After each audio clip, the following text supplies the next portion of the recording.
মেহেদী হাসান পলাশ, বাঞ্ছারামপুর আর একলারা ঘোষণী বাঞ্ছারামপুরের প্রথম বিপি কৃষিবিদ মেহেদী হাসান নেতৃত্বে আমরা ঐক্যবদ্ধ।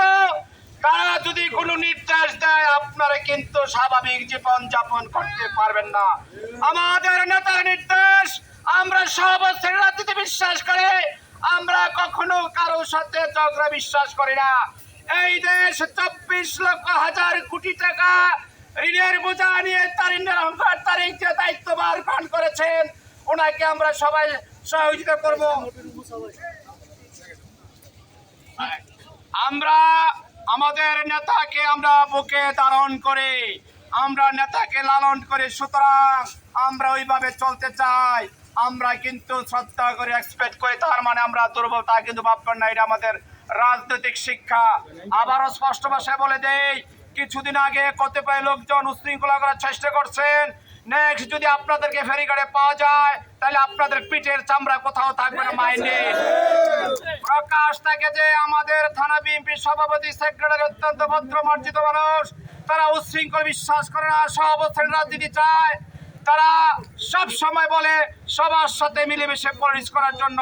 আসুন কাঁধে কাঁধ মিলে এই দেশকে কিভাবে এগিয়ে নেওয়া যায়। কিছুদিন আমাদের এই ফেরিঘাটের কাজ শুরু হবে, আমরা ঐক্যবদ্ধ যাতে কাজটা করতে পারি, আমরা আপনারা আমাদেরকে সহযোগিতা করবেন এই আশা এবং প্রত্যাশা ব্যক্ত করে আগামী দিনে তারুণ্যের অহংকারের তারিখদের হাতকে শক্তিশালী করার জন্য বাঞ্ছারামপুরে 13টি ইউনিটের মধ্যে মানিকপুর আইবপুর ইউনিয়ন সর্বদা প্রস্তুত থাকবে। যে কোনো কর্মসূচি পালন করার জন্য তারা সর্বদা প্রস্তুত।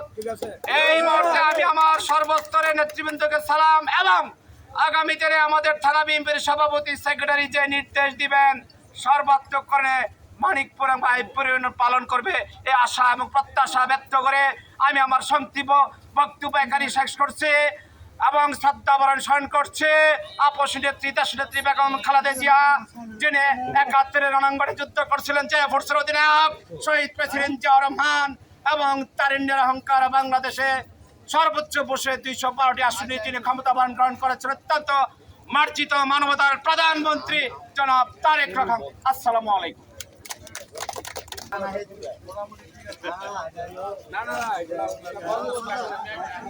বাংলাদেশ ব্রাহ্মণবাড়িয়া বাঞ্ছারামপুর থানা।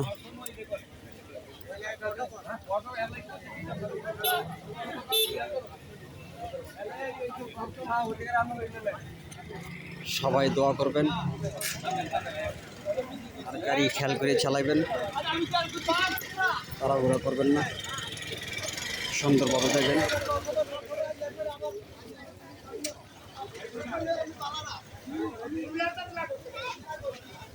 তো মুসলমান ভাইয়েরা আসসালামু আলাইকুম, হিন্দু যারা আছেন তাদের প্রতি নমস্কার। সবাই ভালো থাকেন, সুস্থ থাকেন, এই দোয়া করি।